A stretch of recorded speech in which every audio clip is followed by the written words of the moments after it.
శ్రీలంకలో గతంలో పదవీచ్యుతుడై దేశం నుంచి పారిపోయిన గోటబయ రాజపక్ష తిరిగి ఆయన కుటుంబ సభ్యులు మళ్ళీ శ్రీలంకలో తమ ప్రభావాన్ని చూపటానికి అన్ని విధాల ప్రయత్నాలు మొదలుపెట్టారు.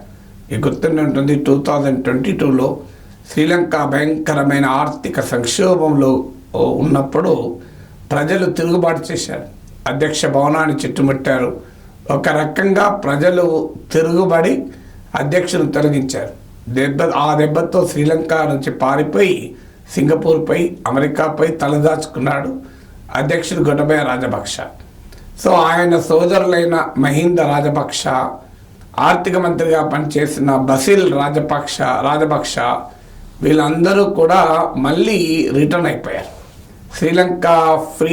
శ్రీలంక పీపుల్స్ ఫ్రంట్ అని వీళ్ళ పార్టీ పేరు.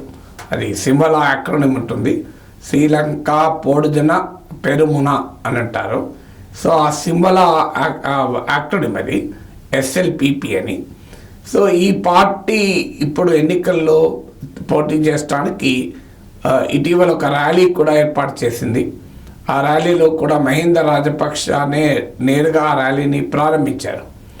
సో వాస్తవంగా ఈ కుటుంబము LTTEపై జరిగినటువంటి పోరాటంలో మహింద రాజపక్ష ప్రభుత్వం సాధించిన విజయాల నేపథ్యంలో బలపడింది.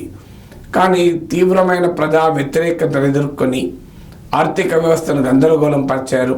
ఆ శ్రీలంక ఆర్థిక సంక్షోభానికి కారణాలు వివరిస్తూ నేను గతంలో కూడా చాలా వీడియోలో మాట్లాడాను. సో ఇప్పుడు ఈ పారిపోయిన కుటుంబం కాస్త మళ్ళీ శ్రీలంకను పాలించడానికి రెడీ అవుతున్నారు. వాస్తవంగా రాజపక్ష చేసిన తెలివైన పని ఏంటంటే పోతూ తన పార్టీ కాకపోయినా తనకు ఎలాంటి ప్రమాదము లేని రనిల్ విక్రమసింఘేను కుర్చీలో కూర్చుండబెట్టి వెళ్ళిపోయాడు. సో ప్రభుత్వము పోవాలి, రాజపక్ష పోవాలని శ్రీలంక ప్రజలు తిరగబడ్డారు. కానీ బలమైన ఆల్టర్నేటివ్ను ఆ ఉద్యమం ప్రొజెక్ట్ చేయలేకపోయింది. దాంతో పోతూ రాజపక్షలు తమకు అనుకూలమైన రనిల్ విక్రమసింఘేను నాయకత్వంలో పెట్టిపోయారు. తెలివిగా ఇప్పుడు మళ్ళీ వెనక్కు వచ్చారు. అప్పటి ప్రజాగ్రహం లేదు గనక, ఆ ప్రజాగ్రహం ఉండుంటే ప్రజలు తిరగబడి ప్రాణాలు తీసిన ఆశ్చర్యపడాల్సిన లేదు. అంత తీవ్రమైన ప్రజాగ్రహం ఉండే.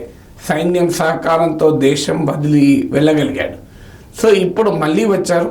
సో ఈ ఎన్నికల్లో ఏం జరుగుతుంది? ప్రజలు అదే కోపంతో గతంలో నియంత్రణగా పాలించిన రాజపక్ష కుటుంబాలని ఓడిస్తారా, లేదా తిరిగి ఆ సింబల్ అతివాదానికి ప్రతీకలుగా ఉన్న ఈ గోటబయ రాజపక్ష, మహింద రాజపక్షాలని మళ్ళీ గెలిపిస్తారో చూడాలి.